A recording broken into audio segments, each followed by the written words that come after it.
Hi out there YouTube, this is Toy Customizer Wake Angel 2001 and this is going to be a special video. This is a commission for, hold on, I have the name. It is Caleb. He gave me his real name, but he didn't give me an online persona name. Okay, Caleb. Context. He's the guy I made this Antoine figure for back in November. I really hate that I lost December. Okay, but I'm here to continue his commission. He of course wanted the original 4-core Freedom Fighters, and the second one is going to be Bunny Rabbit. This will be the third bunny I've made.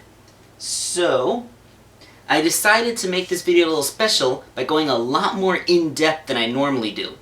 So instead of just doing a slideshow of pictures of the steps, I'm actually going to add some real-time footage. This is going to get its own special playlist, which I'll probably add to, which contains more detailed tutorials. Depending on whether this gets more page views than the norm, I might do more tutorial videos, because I get a lot of people asking questions on how to do things, and having nice videos to refer to that aren't mixed in with the regular commission videos might actually be good for the channel. Alright, so the first thing you gotta have is the base figure.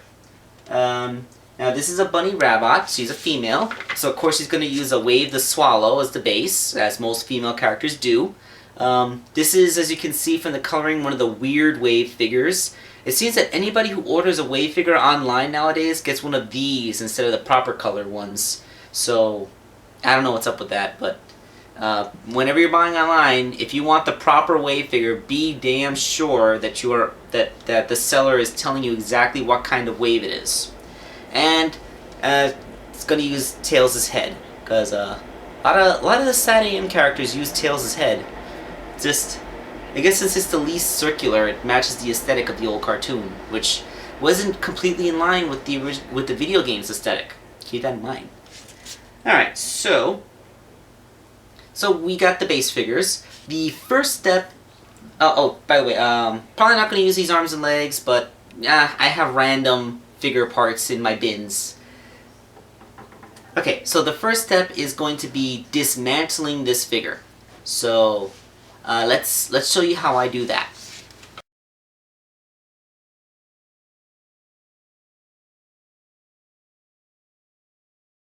So here I am in my kitchen, and I have prepared a small pot of boiling water.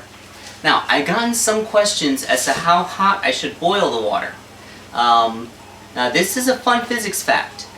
Boiling water is always going to be the same temperature. It's 212 degrees Fahrenheit. That's 100 degrees Celsius for you, metric people. So yeah, the thing is, as a substance is going through a phase change, its temperature doesn't change no matter how much energy you apply to it. You only change how rapidly that phase change occurs. So the only thing that will affect the temperature of boiling water is altitude. Like, if you live up in the mountains where the air is thinner, the water will boil at a slightly lower temperature. And if you live in a deep valley, the water will boil at a slightly higher temperature. But unless you live like up near the top of the Andes or the top of Mauna Loa in Hawaii or Everest, I don't think that the change is going to be significant enough to warrant changing my techniques. So, I have the boiling water right here, and I have the figure that I need to dismantle. Now, you gotta dip the figure in the water, but remember, the water will never get hotter than 212, but the pot will. And if the figure touches the sides of the pot, it could get damaged. So what you want to do is dip it in the water, but not just drop it in there. That's why I use this. It's an ordinary potato masher. You probably have one of these in your kitchen. You simply lie the figure down on it and dip them into the water. Now you're only going to need to leave it in there for a few seconds. Like I'm showing you in real time. So I'm just going to leave it in here just a little bit, and that will soften the plastic up. Alright, that should be long enough. So I take it out, and you want to be careful because now the figure's hot and you can burn yourself. Especially if any water has collected in crevices and drips out on you. needless to say that this is something that should be done with parental supervision if you're young. Now the figure's plastic is soft and pliant enough that you can dismantle it without damaging it. But you still want to be careful. If something feels like it's stretching too far, then you want to stop and dip it back in the water. See here, I pulled her head off. And the same is true for her arms, which come off pretty easily now that the plastic is nice and pliant. The plastic used to make the pegs is usually a lot harder than the plastic used to make the body parts. So when you dismantle it, these pegs are still going to be nice and hard, but the plastic of the body is going to be soft and rubbery. Oh, wow. This will be significant in the reassembly process, which we'll see later in the video. So right now I'm just going to finish dismantling the wave figure. I don't think, in this case I have to take off all the arms and legs and the head, but the torso doesn't need to be dismantled. I don't need to take the waist part off. And in the time I've been talking to you, the figure has cooled off enough that I can't pull this leg out. So it's time for another dip in the hot water. It's nice and simple.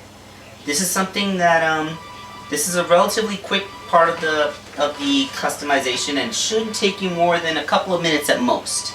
Alright, so here's the second part of, after you've dismantled the figure. This is kind of the dangerous part because it involves sharp objects. I have legitimately injured myself a couple of times during this part of making a custom, so it's probably, if you're a young child, this is probably the part you want to leave to your parents, and everyone else should be super careful.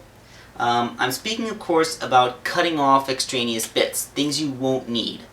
For example, since this is Bunny Rabbit, I'm not going to need things such as Tails' bangs, or Wave's tail and her necklace. So I'm going to do at least a couple of cuts in front of the camera. I'm not going to do the whole thing because, you know, this is a delicate coordinated part, but you know, you got to see it because this is the in-depth video. All right, so let's show some knife action. Okay, so here we go. This is my tool of choice. It is an X-Acto knife. These things are very sharp, sharper than some shaving razors. And this kind is the type with the interchangeable blade system. So when a blade wears out, you can just swap it off for a new one. This is one of my tools. And now I can't put it back in. There we go. Simple screw fitting. There we go. Very nice. Okay, so I'm going to cut off Wave's tail, but I'm going to leave enough so there's a root so I'll be able to sculpt bunnies over it. You want to do this on a surface that you won't scar or mar, so don't do it directly onto your desk, put something underneath. And I'm going to cut off about this much. If your X-Acto knife is sharp enough, it should just go right through. Okay? It's a lot cleaner and neater than a razor, and don't try to use kitchen knives for this. Trust me, kitchen knives are not sharp enough. You won't be able to have that degree of control. I know because I've left my fingers with quite a few gashes back before I discovered the utility of these things.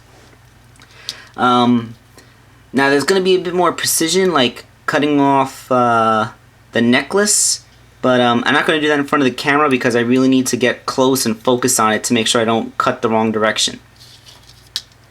Sometimes you don't need to use a knife to take off pieces. Whoops. Beep, beep, beep. This is the Freerider's Tails head, and therefore it comes with this set of goggles. Although the first Freerider's Tails I had, the goggles were sculpted on and couldn't be moved, but on this one the goggles are just a piece that's been put there. So they come right off. This must be like what the second wave of Freerider's Tails figures was like, because the first time that did not come off like that.